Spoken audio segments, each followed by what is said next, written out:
Қазақ тілі тақырыбы домбыра. Тыңда, қайтала, послушай, повтори.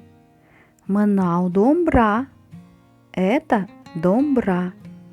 Мынау домбыра. Мен домбыра тартамын.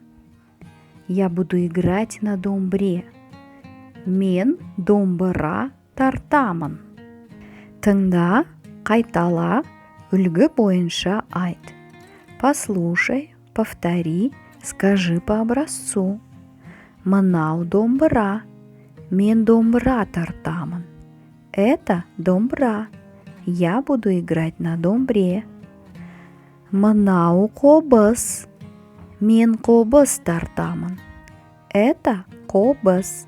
Я буду играть на қобызе. Тыңда, қайтала. Послушай, повтори. Мынау домбыра. Мен домбыра тартамын. Маған домбыра берші. Міне, ал. Төртінші тапсырма. Бастыр. Обведи. Проведи линию соответствующим карандашом к юрте, к домбре и к асыку.